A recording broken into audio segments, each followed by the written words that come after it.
आप देख रहे हैं डीपी खुलासा न्यूज़ यूट्यूब चैनल के माध्यम से। आज हम मिलाते हैं आपको श्री कुलदीप भारद्वाज जी, राष्ट्रीय ब्राह्मण सभा के से जुड़े हुए पदाधिकारी। धर्मपाल जी, मैं भारतीय ब्राह्मण सभा का राष्ट्रीय अध्यक्ष कुलदीप भारद्वाज, हरियाणा जन चेतना पार्टी का जिला अध्यक्ष। 2024 के चुनाव पे आपने मेरे को याद किया, आपकी बड़ी मेहरबानी। हम राजनीति से जुड़े हुए हैं, सामाजिक संगठनों से जुड़े हुए हैं। मैं हरियाणा की कांग्रेस पार्टी का सन 1986 से पदाधिकारी रहा। 2019 तक मैं कांग्रेस का पदाधिकारी रहा। 2014 तक मैं कांग्रेस का पदाधिकारी रहा। मैं ब्लॉक सतर पर, जिला सतर पर, प्रदेश सतर पर, राष्ट्रीय सतर पर और भारी लोकसभा रायबरेली हल्का यूपी रहा। कांग्रेस के चंद नेताओं ने, जैसे चौधरी भूपेंद्र सिंह हुड्डा की नीति और नीयत और कारगुजारी से पार्टी को छोड़कर बहुत आदमी गए हैं जो पार्टी की नीति में थे, परंतु इनका एक अलग से सिस्टम था जो एक विशेष आदमियों के लिए था। और आदमी को इन्हें रुकने नहीं दिया, जिसमें बहुत आदमी पार्टी छोड़े गए हैं। बहुत वर्करों के साथ अन्याय हुआ है, बहुत पदाधिकारियों के साथ अन्याय हुआ है। कुछ नेता तो पीट कर भगाए गए हैं, कुछ अपने मान सम्मान से पार्टी छोड़ के चले गए। इसमें आने वाले समय में, क्योंकि भूपेंद्र सिंह हुड्डा की कारगुजारी से कोई भी अनुभवी नहीं है। 2016 का आरक्षण भी सबको याद है, जिनको उनके सलाहकारों ने कहा कि तुम्हारे से कीड़ी भी नहीं मर रही, जिसमें लोगों को अपने घर में चोर बना दिया गया, बंद रहना पड़ा, गलियों पे गेट लगवा दिए गए, चुन चुन कर दुकान और मकाना फूकी गई, जिसमें कोई नहीं भूल रहा, जिसमें विशेष जाति के विशेष आदमी कुछ ही चंद, सब नहीं, गरीब आदमी को कोई रोजगार नहीं मिला। चंद आदमियों को रोजगार मिला, वो भी दबंग, और जो उच्च स्तर के थे उनको मिला, गरीब जाट को भी नहीं मिला। और नौ जाट के साथ तो अन्याय हुआ है।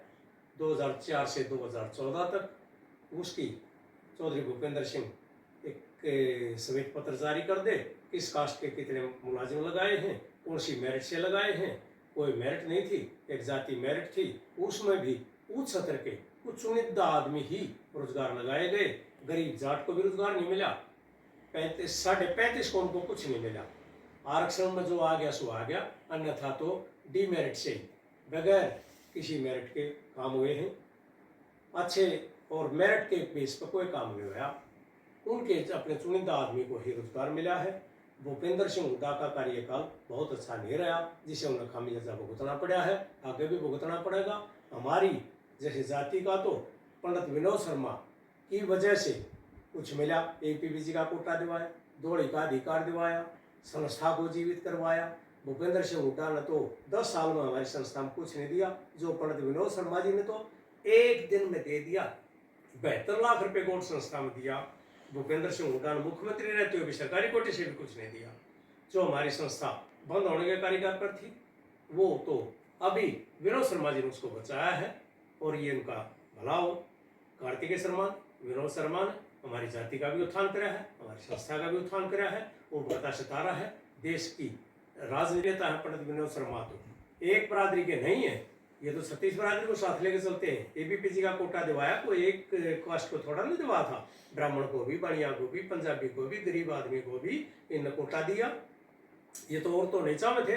पंडित विनोद शर्मा ने एक दिन का अलग से विधानसभा का सत्र का एक्सटेंशन करवाया, और जब ये आरक्षण मिला था APBC का कोटा। और बीजेपी के राज में तो बहुत बढ़िया मुख्यमंत्री रहे मनोहर लाल जी खट्टर, ईमानदार, 100% ईमानदार, और मेरिट के आधार पर काम हुए हैं। कोई कास्टिज्म पर काम नहीं हुआ, बिल्कुल मेरिट के आधार पर हुआ है। 2024 में खास तौर पे कोई भी अनमेरिट काम नहीं हुआ, डीमेरिट से कोई काम नहीं हुआ, बिल्कुल प्योरली मेरिट, ईमानदारी के साथ काम हुए हैं, जिसमें मेरे निजी परिवार से भी बहुत एक अच्छी पद मिले हैं। शर्म मेरिट बेस पे मिले हैं, टॉप मेरिट करने पे मिले हैं। कोई भी इसमें कोई कास्टिज्म नहीं देखी जाती, मेरिट पर कोई आगे 36 कौम के लिए दरबार खुले हैं, उसमें 35.5 कौम के खुले थे, जिसमें आधे जाट के भी काम नहीं हो रहे थे, कुछ चुनिंदा आदमियों के काम होते, इसमें सभी के होते, 36 कौम के काम होते ईमानदारी के साथ। 100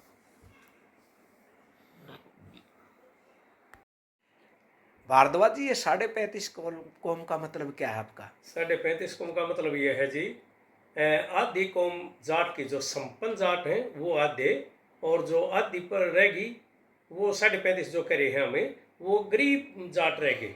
जो भरे को तो भरा है, और जो जरूरतमंद गरीब जाट था उसका रोजगार नहीं मिला, उसको कोई सी बेस पे भी नहीं मिला, ना कास्ट बेस पे मिला, ना मेरिट बेस पे मिला, ना डीमेरिट बेस पे मिला, ना उनका कोई अप्रोच था। एक परिवार में तो कई कई रोजगार दे दिए, कोई कई परिवारों में एक भी नहीं। तो वो है 35.5 और 35 का। अच्छा जी। हम कोई कास्टिज्म की बात नहीं करते, ब्राह्मण को भी कास्टिज्म ही नहीं रहा, और ना हम कास्ट को मानते। कास्टिज्म की बात करता कति गंदा आदमी, हम कास्ट को नहीं मानते। अगर कास्टिज्म ब्राह्मण में होती तो पंडित रावण पूजता, ना के राम। हम कास्ट को नहीं मानते जी, ये तो हो गई आपकी कास्टेशन पे भी बात होगी, और अपने जो है ना हुड्डा सरकार के बारे में बात होगी।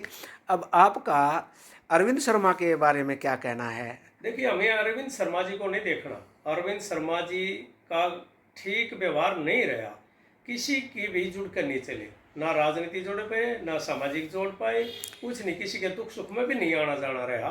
जैसे मेरे अपने निजी परिवार से बता रहा हूँ, मेरे घर में भी निजी 2 मौत हुई। मेरे चाचा के लड़के 2 एक्सपायर हुए, एक 33 साल का, एक 38 साल का। अरविंद शर्मा जी वहाँ भी नहीं पहुँच पाए, किसी के दुख सुख में भी नहीं गए। हमने इनको नहीं देखना, डॉक्टर अरविंद शर्मा को नहीं देखना, हमने राष्ट्रीय हित में मोदी जी को देखना है। देश हित सर्वोपरि, पहले देश, बाद में अपना कोई नेता। हमने देश हित में चलना है। तो जी, आप देश